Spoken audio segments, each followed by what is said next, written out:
Hello বন্ধুরা, বর্তমানে আপনারা জানেন যে আধার কার্ড অফিস থেকে কিন্তু অনেকেরই আধার কার্ড বন্ধ হয়ে যাচ্ছে। তো এর জন্য আমাদের রাজ্যের মাননীয় মুখ্যমন্ত্রী মমতা বন্দ্যোপাধ্যায় তিনি একটি নতুন উদ্যোগ গ্রহণ করেছেন, একটি নতুন ওয়েবসাইট চালু করেছেন। দেখুন, রাজ্যের আধার সমস্যার পোর্টাল বলে তিনি একটি পোর্টাল চালু করেছেন। দেখুন, এটা বাংলাতেও রাজ্যের আধার সমস্যা পোর্টাল পশ্চিমবঙ্গ।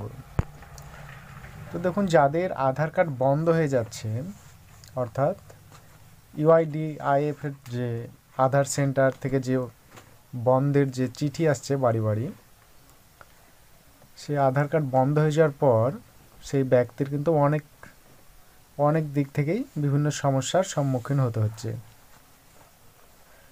যেরকম সে আর রেশন পাচ্ছে না, কিংবা বায়োমেট্রিক লিঙ্ক হচ্ছে না, কিংবা টাকা লেনদেনের বিষয়েও কিন্তু একটি বড় সমস্যায় পড়ছে।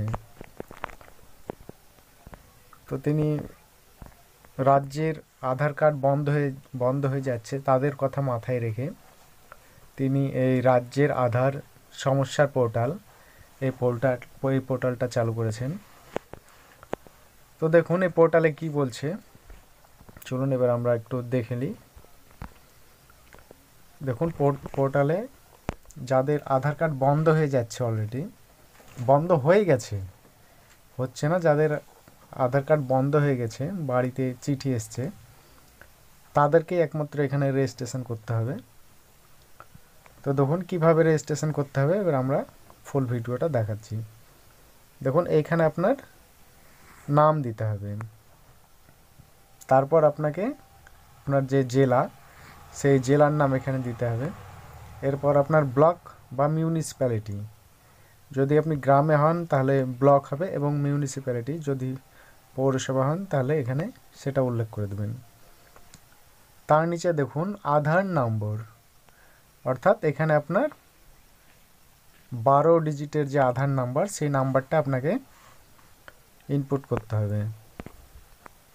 তারপর দেখুন ফুল অ্যাড্রেস, আপনার যে ফুল অ্যাড্রেস, অর্থাৎ আধার কার্ডে যে অ্যাড্রেসটা দেওয়া আছে আপনার, সেই অ্যাড্রেসটা এখানে ফুল বসিয়ে দেবেন।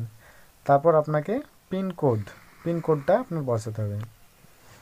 তারপর দেখুন ভোটার আইডি কার্ড নম্বর, যদি আপনার ভোটার আইডি কার্ড নম্বর থাকে তাহলে এখানে সেই নাম্বারটা আপনারা বসিয়ে দেবেন।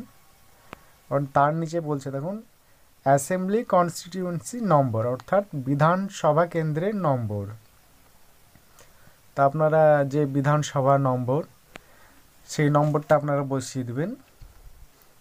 তারপর দেখুন, আমি একটু স্ক্রল ডাউন করছি। তারপর দেখুন আপনাদের বুথ নম্বর বা পার্ট নম্বর, আপনাদের যে বুথ নম্বর কিংবা পার্ট নম্বর যেটা হবে সেটা আপনারা এখানে বসিয়ে দেবেন।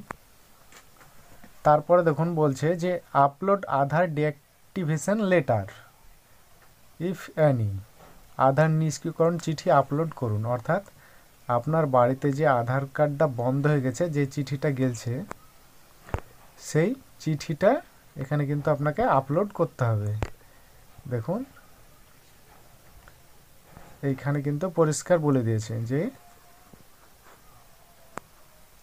চিঠি আপলোড করুন, অর্থাৎ upload Aadhaar deactivation letter if any, যদি থাকে। তো অবশ্যই যাদের আধার কার্ড বন্ধ হয়ে গেছে তাদের তো চিঠি অবশ্যই থাকবে।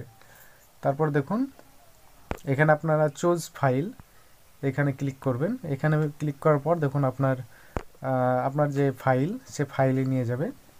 তারপর কিন্তু আপনাকে সেই চিঠিটা আপলোড করতে হবে। তার নিচে দেখুন বলছে রিমার্ক ইফ এনি, বা মন্তব্য। আপনার যদি কোনো মন্তব্য থাকে, আপনার মন্তব্য তো আপনার কাছে আপনার তো থাকবে অবশ্যই, যে আপনার আধার কার্ডটা কেন বন্ধ হলো, কী কারণে, সেটা তো আপনার জানতে ইচ্ছা হবে। তো এখানে আপনার মন্তব্যটা লিখে দেবেন, যদি মন্তব্য থাকে তবেই লিখবেন। তার নিচে দেখুন এখানে আপনার ইওর ভ্যালিড মোবাইল নম্বর, তো আপনার যে ভ্যালিড যে মোবাইল নম্বরটি, সেটা অবশ্যই এখানে বসিয়ে দেবেন।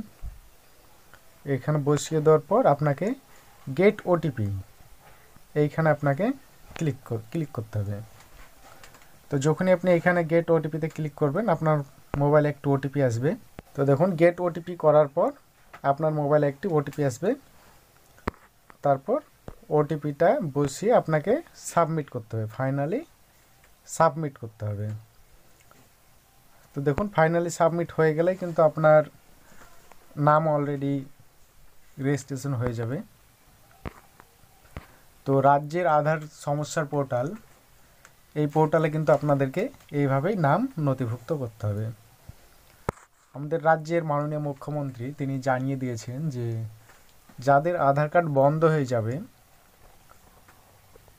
তাদের রাজ্যের যে সমস্ত প্রকল্প সেগুলো কোনোটা থেকে সে বঞ্চিত হবে না, অর্থাৎ তিনি সমস্ত রকমের সুবিধা পাবেন। এই ছিল আজকের ভিডিওটা ভালো লাগে চ্যানেলটি লাইক এবং সাবস্ক্রাইব করতে ভুলবেন না। সকলেই সুস্থ থাকবেন, ভালো থাকবেন।